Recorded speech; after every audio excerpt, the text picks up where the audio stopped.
Now, if you're considering becoming a real estate agent while working and serving in the military at the same time, keep watching because this message is for you.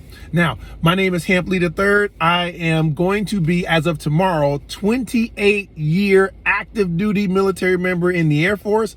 I've recently received my real estate license in the state of Texas, and I want to share with you my journey on how I became a real estate agent while serving in the military. So on this video, I'm going to share with you 10 points on how I did so, beginning with number 1 is knowing your why. Now, for me, being in the military and serving as a real estate agent, it's about service. Now, for me, I'm also a third-generation real estate investor, as well as a church pastor. So when I combine all of those together, I want to use my real estate license to be able to help people in distressing housing situations. So some of the people that I may help, they've gone through a divorce and they got to sell a house quickly, or they don't know how to, or they're trying to find a home fast. These are people that are trying to find apartments quickly. Some people are facing homelessness, foreclosure. Maybe there's tax liens, and there's some other issues to work out with that. I'm not totally involved in that area as far as working out the liens, but at least point them toward information. People that are in dire situations. That is my call. That is my why for being a real estate agent. So when you sit down and think about, okay, I'm serving my nation honorably, I'm being able to serve my country in this capacity, then how do I want to use, or why do I want to become a real estate agent, and how can I use my real estate license to help others or for good? So whatever that is, some of you may say, hey, look, it's because I want to make some more money and I want to add to my family, and this is going to give me one opportunity. Whatever that is, then I want you to be able to take some time and sit down.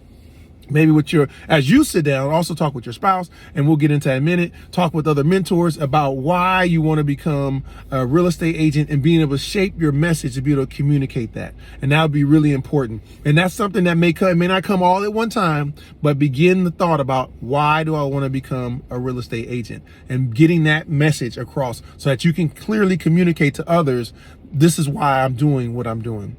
Number 2 is that you need to be able to talk with your spouse. So already, now, most of us, we say we work 40 hours a week, but in the military, we can be called 24 hours a day, 365. But we have to understand that when I add anything else to my plate, that means there's going to be a slice of time that's going to be taken away from my family. Now, not from the military, of course, but definitely from my family. So that means maybe some Saturdays, some evenings, some Sundays, those times that I may have spent with family, then that may be given toward my real estate profession. So that's a conversation that you must have with your spouse and your family, a way to be able to work that out, to be able to balance it. Some of you may have already been bivocational, so you can like, hey, this is kind of how we can balance these things. But that's definitely a conversation you want to have. You want to make sure that your spouse is on board and that they can be able to help you. There's times that you could be able to help you because there may be some things at home that you may not be able to do. You may not be able to pick up, or there's a way to balance that. But at least have the conversation, have an honest conversation with your spouse about or significant other about what you're going to do. Some of you, if you're single, you can skip over this part. But if you're not, then if you have a significant other, you're married, got kids, then there's something that you need to talk to them about and to balance. Number 3, when we're talking about having communication and conversations, is talking with your supervisor and talking with your leadership. You want to make sure, like my boss, I'm enlisted, so my boss is the commander. So I had a conversation with my commander about my desire to be a realtor. Now, also knowing that, I also got to know my ops tempo. Sometimes, you may think that you go to a certain base or you're in a certain assignment, this may not be the assignment that I can really give my effort and focus to be a real estate agent. I knew that when I was a first sergeant. I served as a first sergeant from 2012, 2015. There wasn't much that I was doing outside of being a first sergeant. All right, I had a lot of time that I was spending with airmen, taking care of airmen issues and make sure that they're taken care of, making sure my commander's signature was always protected, and that he was not getting fired, right? And that he was getting promoted, and that making sure that he was he was always in a position where he always felt proud about the airman that was working with him, right? That was serving with him. So I want to always do that as a first sergeant. So I want to make sure, right? You want to make sure in that situation that you understand your ops tempo. You understand, like, this may not be the base. I want to do it, but it may not be right now. So that's why you need to have a conversation where you got to know your why. You got to have a conversation with your spouse, because your spouse may tell you, like, honey, this may not be, babe, or whatever, babe, whatever your spouse calls you, may say, this may not be the assignment that you want to consider working as a realtor, maybe the next one, or there may be another opportunity down the line, as well as speaking with your supervision, making sure that they're on board, because there also have to be an off-duty employment form that you need to sign. And that's important because when you look at the form, it'll tell you things that you probably didn't think about, like, oh, I can't do certain things. There's certain things I have to do. There's certain reminders that I need. So that's a great form to be able to have, but you definitely need to be able to reach out to your supervision and to your leadership and just let them know of your desire, what they think about it, and moving forward. Before you start taking classes and spending money and spending a lot of time, your office may say, no, we're not going to approve that. Then that may be another issue for you. So that's something to consider. Number 4 is you want to talk to other real estate agents that are prior military, and a bonus is if they are currently active duty as well. Now, I was able to find them I found one active duty real estate agent on Bigger Pockets. That's one of the places I am, because I'm a real estate investor as well. So that's one of the places I found one. And then I reached out to him, and he was able to sit down and talk to me for about 15-20 minutes and gave me a great list of 10 points to consider. So if you want that, just shoot me a message. I'll send that over to you. He's given me permission to kind of share out his points to others. But then he really sat down. He's a little bit further than I was, because when I talked to him, I hadn't even started studying yet. But I reached out to him. He gave me 10 points, talked to me for like 20 minutes, and it was great information. But then it's something for you to consider when you're able to talk with a real estate agent that's prior military, or one that is currently active duty, or that was prior military, but then they also served active duty and was a realtor at the same time. So you'll get a wealth of information so that you don't have to, so that you'll see kind of what someone else was doing, kind of learn from their mistakes, learn from their wisdom and experience that they have, so that you can apply that to your life, so that you can start even further and have even a greater head start on your journey of being a real estate agent. Number 5, you need to be able to save some leave. I promise you, during this journey, there are going to be times when you're going to need to take leave, and you're not going to be able to say, hey, I'm going to lunch and I'm going to take this class, or I'm going to do something else. Even when you're thinking about finishing your licensure requirements. For me personally, for a month and a half, like, I'm in the state of Texas, so in a month and a half, it's 180 hours. I took every Thursday and Friday off for a month and a half. That was where my ops tempo was. I was able to sit down and talk to my boss and let him know my boss is my supervisor, also the commander. And I was able to explain to him this is what I got going on at the job. I'm able to finish all my work assignments. I'm able to get everything done. And here's all my projects. This is what I'm working on.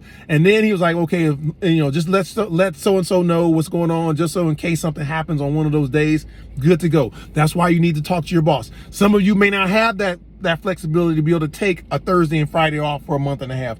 But whatever you're going to do, at some point, you're going to need to take leave. And this is also based on the brokers that you select. And we'll talk about that in a second.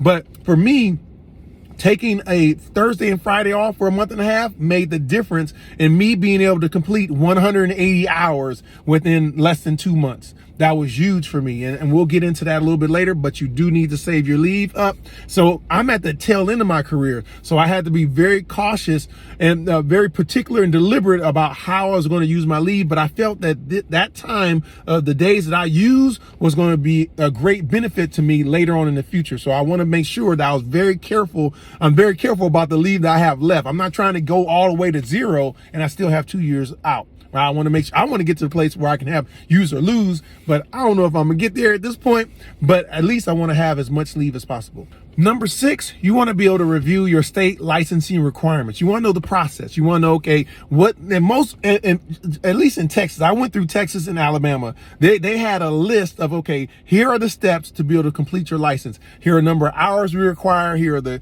types of topics they require. And you can also, when you're looking at searching for a school, they'll have the the rankings as far as their on time, their first time like pass rate. So there's things that you can look at for them. And if you want to know about Texas, I can send you some information. There's TREC, the Texas Real Estate Commission. So you can look up a lot of information about the licensing requirements and what you need, but you need to be prepared.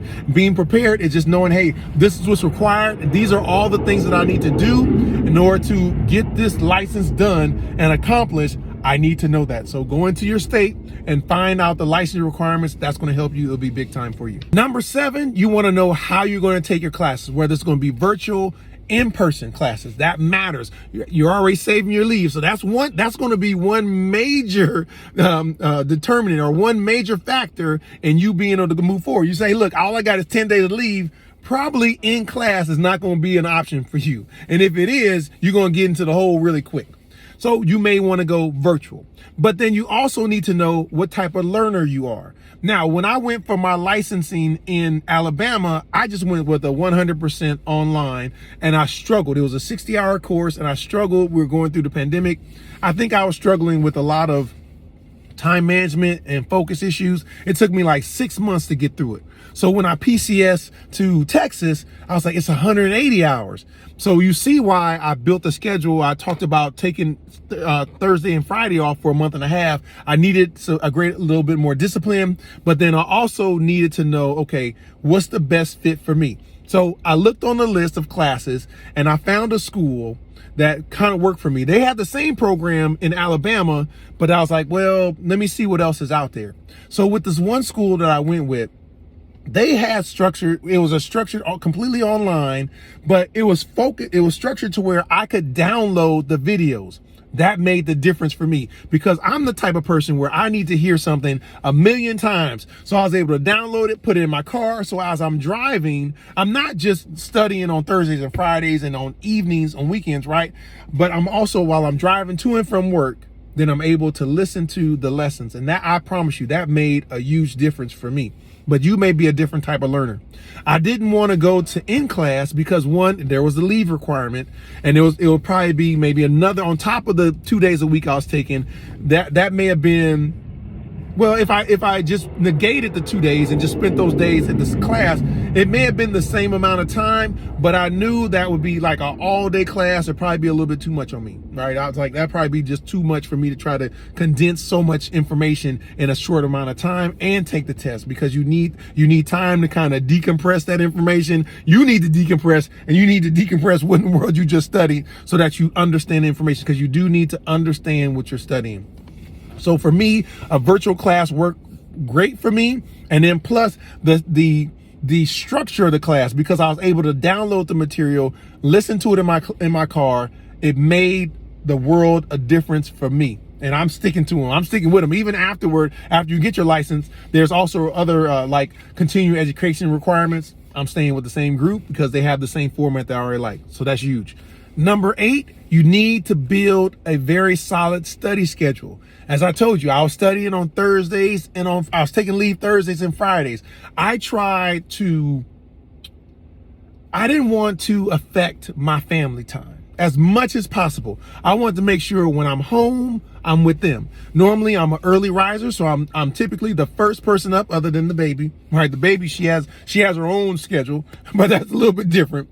But normally I'm the first one up, and I'm typically the last one to go to sleep most times. So I know that I have time before work and then in the morning, as well as after everyone goes to bed, to kind of study. And then also I'm taking Thursdays and Fridays off. Now, when I took Thursdays and Fridays off, most Thursdays I would be at the library all day. On Friday and most Fridays, I would study for half the day, and then the other half of the day I used it as time with my wife. So it was like we called it the Friday date. So then we would go out somewhere, we go out to eat, and it still worked out fine. So I was able to do both. Even though I'm taking leave, I was using some of that time to spend with my wife as well, because we were newly here, so we were just trying to get settled. So that was really important. So it was important for me to make that investment. Y'all see that, right? And make an investment, not losing sight of family. So even though we're trying to get after, and there are going to be times when, okay, it's grind time and I'm going to get after it and I'm not going to spend a lot of time with my family, but I don't want that to be all the time. And most of you know in the military, it can be that way where we have those days and seasons and assignments where it's like grind time, constant grind time. I don't want my family to feel that same way when I become a realtor. So I wanted to balance that. So as I'm balancing and structuring a study schedule, I'm also building time for family to make sure when I'm home, I'm home. So even now as a realtor, there are times when I may work up to a certain place and then I try to cut it off. I'm cutting it off now because it's family time and I want to make sure that I'm making those intentional, deliberate investments in my family, in my children, with my wife, right? That's huge and it's important. I don't want to become the greatest real estate agent in the world and then lose my family at the same time. Right. I want to be a success. I want to serve honorably in the military. I want to make sure I'm serving my family well. And I'm also serving those who will be my clients well also. Number 9, you got to find a tribe. It's really important that you connect with other people that are doing the same thing that you are already doing or desire to do. So when you're talking about being a real estate agent, the 2 places that I was typically in was Bigger Pockets and Active Duty Passive Income. Now, Bigger Pockets, they typically have, they may have different meetups in your city. Sometimes it's not always as structured, but you can always ask a question. And there may be people that are out there local. There's also forums in Bigger Pockets that are military specific. So you can say, hey, I'm a new real estate agent, or I'm thinking about being a real estate agent. Is there anyone here that's also in the military? And then they can reach out and say, yeah, that's me. And then ask them maybe for 10, 15 minutes of their time just to give you, just to learn a little bit more about how they're bouncing, just as I did. Because that's what I did the same thing. I said, hey, I'm out here and I'm just trying to figure out, who else out here is in the military. And there are a couple people say, hey, I'm in the military. And I asked some questions, gave me a wealth of information. With the ADPI, the Active Duty Passive Income, I went to one of our meetups. And so in the meetup, I talked to a gentleman. He was also an agent. He was like, you need to join this brokerage. This is my brokerage. And when he told me about it, and when I looked into it, I was like, that's the brokerage for me. That's the brokerage I'm at now. And it was huge because it fit when I looked at the brokerage, and we'll talk about brokerages later, but when I looked at the brokerage, it really fit my belief system. It fit where I wanted to go. It fit where I am, and everything that they're doing, it kind of related, right? Everything that I needed, it checked all the boxes. This is the one for me. Even as I looked at other brokerages, I would always come back to that one. And that's the one I'm at right now. So it's huge because I networked. Had I not gone to the ADPI meetup, I wouldn't have learned about that brokerage at all. I wouldn't have known about them. Maybe I stumbled onto them, but it didn't seem like I was going that way because I had never heard of them up to that point. So it's important because you network and connect with others. They will give you information that you have no idea that you even need to know. So that's why it's important to connect with other people. Just ask questions. There are a lot of great people out there, especially within the military community, that would love to help you. You can always reach out to me. I would love to assist you as well to be able to get you closer to your goal of being a real estate agent. Lastly, number 10, you have got to execute. Now, depending on where you're at, it may seem daunting to become a real estate agent. When I looked at becoming a real estate agent in Texas, I'm looking at 180 hours. It just took me 6 months to complete 60 hours at Alabama. Now I moved, right? And then when I paid for the program I paid into said I paid for it, it's got 6 months. I had already used up 3 months I was in the month 3. I'm like, okay, I got like less than 3 months to be about 3 months or so to get this license, right? I'm thinking, man, it's daunting. And it almost got me to a place where I didn't want to even try to attempt it. But then when I got into the program, I had the structure, right? 2 days a week, we about to get after it. Man, I promise you, everything worked out better than what I thought. I didn't even realize it until I got into it. So don't let the idea, or when you see the requirements, don't let that scare you off. If you know that this is what you want to do, you feel like this is, you checked in your why, this is what you want to do. You talk to your family, you talk to your bosses, you talk to everybody, you looked everything up. I talked to my friends and I talked to other agents that are also doing it. This is what I want to do. Just execute, build a plan and execute and stick to it. And you will find, like, I completed my degree, not my degree, but my real estate agent license probably around the same time I wanted to, probably about a week or two late, a little bit afterward. I thought I would finish. There were 6 topics. I thought I would do like maybe 1 a week. It wound up, the first 2 took me about a week and a half. And then after that, they were like 4 days after, and I kind of caught up a little bit. But then I took a little bit extra time to study to make sure, because I wanted to take the test one time. I passed it the first try. I didn't want to take it again. Believe me, you won't want to take it again either. I can promise you that. But make sure you execute, set a great plan, put it in place, and then execute. And if you got any questions, comments, concerns, please feel free to hit me up. I would love to be able to assist you on your journey. All I want to do is be able to help you to connect with your why. And if your why is in this area, I would love to be able to sit down with you. Or even if you say, look, that's not really what I want to do. I'm still a chief in the Air Force. I'm an E9 in the Air Force. And if there's some way that I can assist you along your path, please feel free to hit me up. So I'm gonna continue to share information like this along my journey. So hopefully it'll help you on your journey, and to be able to give you some other tools, tips, resources, some breadcrumbs that kind of lead you to the path of receiving your real estate license. So until the next time, take care.